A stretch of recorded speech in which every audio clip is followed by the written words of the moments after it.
పశ్చిమ బెంగాల్లో మమతా బెనర్జీ సర్కార్పై భారతీయ జనతా పార్టీ యుద్ధభేరి మోగించింది. గత 15 ఏళ్ల కాలంలో తృణమూల్ కాంగ్రెస్ సర్కార్ వైఫల్యాలు ఎత్తి చూపుతూ తాజాగా ఛార్జ్ షీట్ విడుదల చేస్తుంది. కేంద్ర హోంమంత్రి అమిత్ షా ఈ ఛార్జ్ షీట్ విడుదల చేశారు. అంతేకాదు, బెంగాల్ను దేశంలో అతిపెద్ద అవినీతి రాష్ట్రంగా తృణమూల్ కాంగ్రెస్ ఎలా మార్చిందో ఛార్జ్ షీట్లో పొందుపరిచారు. ఈ సందర్భంగా అమిత్ షా మాట్లాడుతూ ఈసారి జరిగే బెంగాల్ ఎన్నికలు దేశ భద్రతతో ముడిపడి ఉన్నాయని తెలిపారు.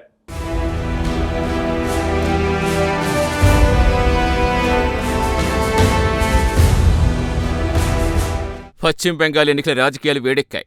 అటు తృణమూల్ కాంగ్రెస్, ఇటు భారతీయ జనతా పార్టీ నాయకులు ఒకరిపై మరొకరు పరస్పరం ఆరోపణలు చేసుకుంటున్నారు. ముఖ్యమంత్రి మమతా చేస్తున్న ఆరోపణలకు బీజేపీ నాయకులు ధీటుగా బదులిస్తున్నారు. కేంద్ర సర్కార్పై మమతా చేస్తున్న ఆరోపణలు తోసిపుచ్చుతున్నారు. అంతేకాదు, మమతా పాలనపై ఎదురుదాడి చేస్తున్నారు. దీంతో మమతా బెనర్జీకి ఫ్యూజులు ఎగిరిపోతున్నాయి.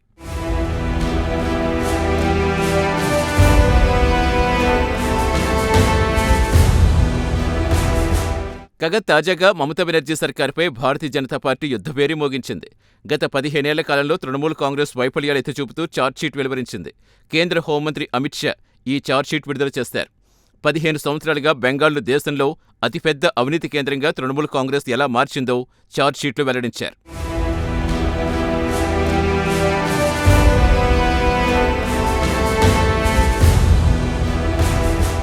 అంతేకాదు, గత 15 ఏళ్లుగా బెంగాల్లో బుజ్జగింపు రాజకీయాలు నడుస్తున్నాయని అమిత్ షా ఆరోపించారు. మెజార్టీ ప్రజలైన హిందువుల ప్రయోజనాలు గాలికొదిలేసి ముస్లిం మైనార్టీల ప్రయోజనాలకు మమతా బెనర్జీ సర్కార్ పెద్దపీట వేస్తోందని అమిత్ షా ఘాటు ఆరోపణలు చేశారు. జనం సమస్యలు వదిలేసి ఓటు బ్యాంకు రాజకీయాల్లో మమతా సర్కార్ మునిగి తేలుతోందని అమిత్ షా ఆరోపించారు. ఆలయాల పరిరక్షణను నిర్లక్ష్యం చేసి మదర్సాలకు మమతా సర్కార్ పెద్ద ఎత్తున ప్రోత్సాహమిస్తోందని నిప్పులు చెరిగారు.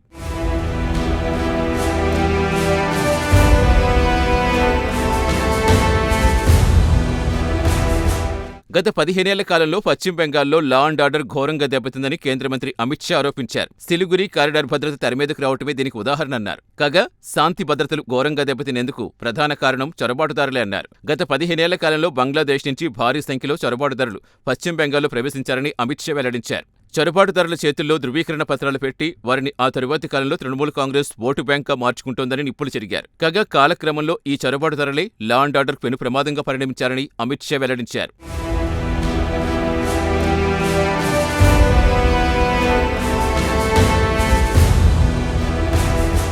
బెంగాల్లో ప్రవేశిస్తున్న చొరబాటుదారులు అంతిమంగా భారతదేశ భద్రతకే సవాల్ విసురుతున్నారని పేర్కొన్నారు. దేశ భద్రతకు ఈ అంశం ఆందోళనకరంగా మారిందన్నారు. అలాగే చొరబాటుదారులను అరికట్టేందుకు కేంద్రంలో ఎన్డీఏ సర్కార్ అనేక చర్యలు చేపట్టిందన్నారు. కానీ కేంద్రం చర్యలు మమతా బెనర్జీ సర్కార్ నీరుగారుస్తోందని అమిత్ షా మండిపడ్డారు.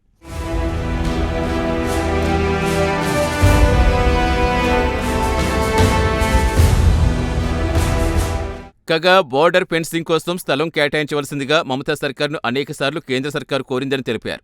అయితే కేంద్ర అభ్యర్థన పశ్చిమ బెంగాల్ సర్కార్ ఏమాత్రం పట్టించుకోలేదని మండిపడ్డారు. దీంతో ఇదే విషయంపై కేంద్ర ప్రభుత్వం కోర్టును కూడా ఆశ్రయించిందని అమిత్ షా వెల్లడించారు. అయితే కోర్టు ఆదేశాల తర్వాత కూడా బోర్డర్ ఫెన్సింగ్ కోసం స్థలం కేటాయించడంలో మమతా సర్కార్ నిర్లక్ష్యం వ్యవహరించిందని కేంద్ర హోంమంత్రి అమిత్ షా ఆరోపించారు.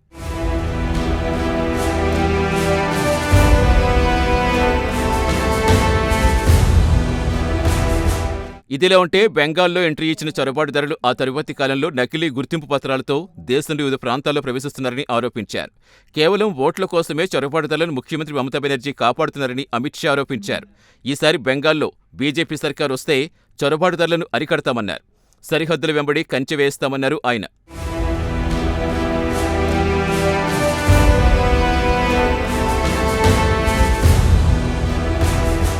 అలాగే చొరబాటుదారుల అంశం కప్పిపుచ్చుకునేందుకు సర్ ప్రక్రియపై అనవసర ఆరోపణలు చేస్తున్నారని మండిపడ్డారు.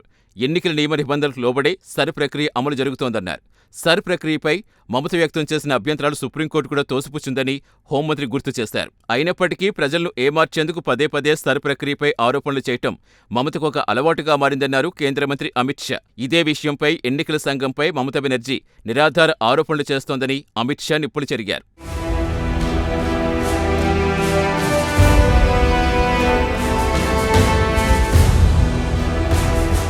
కాగా మమతా బెనర్జీ 15 ఏళ్ల పాలనకు ఎండ్ కార్డు వేయాల్సిన సమయం వచ్చిందన్నారు అమిత్ షా. మమతా బెనర్జీ పాలనలో వైఫల్యాలు ప్రజలకు తెలుస్తాయన్నారు. ఈసారి బెంగాల్ ఓటర్లు మార్పు కోరుకుంటున్నారని అమిత్ షా వెల్లడించారు.